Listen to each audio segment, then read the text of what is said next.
নমস্কার বন্ধুরা, আবার এসে গেলাম নায়াগ্রার একটা ভিডিও নিয়ে। নায়াগ্রার একটা ভিডিও আমি আগে ছেড়েছি, যেটা ছিল দিনের বেলার নায়াগ্রা, আর এই ভিডিওটা হলো রাতের বেলার নায়াগ্রা। আর এর মধ্যে আরেকটা স্পেশালিটি আছে।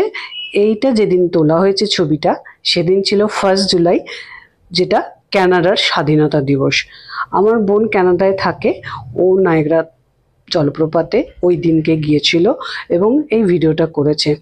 এত অপরূপ সৌন্দর্য নায়াগ্রার নিজস্ব, এবং রাত্রিবেলা ওর নিজস্ব লাইটিং সঙ্গে, যেহেতু স্বাধীনতা দিবস ছিল সেহেতু তার জন্য স্পেশাল অ্যারেঞ্জমেন্ট, নানান রকম শব্দবাজি, লাইটিং বাজি।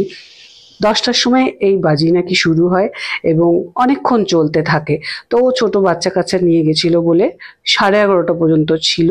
তার মধ্যে যেটুকুনি রেকর্ডিং করতে পেরেছে এবং যেটুকুনি উপভোগ করেছে, আমাকে তার থেকে একটু ভিডিও করে পাঠিয়েছে। নায়াগ্রা জলপ্রপাত সম্বন্ধে আমি একটু কিছু বলতে চাই। নায়াগ্রা জলপ্রপাত কিন্তু কানাডার দিকে 90%, ইউএসের দিকে 10%। এর গভীরতা 170 ফুট, চিন্তা করার মতো না।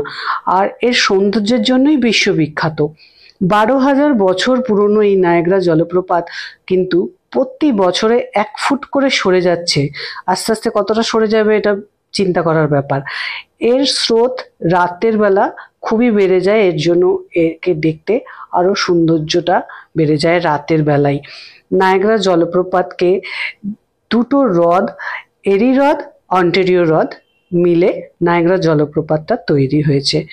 নায়াগ্রা জলপ্রপাতের সৌন্দর্য সম্বন্ধে এত বেশি কিছু আর বলার নেই, যেটা সবাই জানে এবং যারা দেখেছে তারা তো আরো বেশি জানে। খুবই ভালো লাগে নায়াগ্রা জলপ্রপাতটা। আমার ইচ্ছা ছিল দেখার, নিজের চোখে দেখা সম্ভব হবে কিনা জানি না কোনোদিনও। আমার বোন সেই স্বাদটা পূরণ করে দিয়েছে, ও 1 জুলাই নায়াগ্রা জলপ্রপাতে গিয়ে এই ভিডিওটা পাঠিয়ে। টাটা।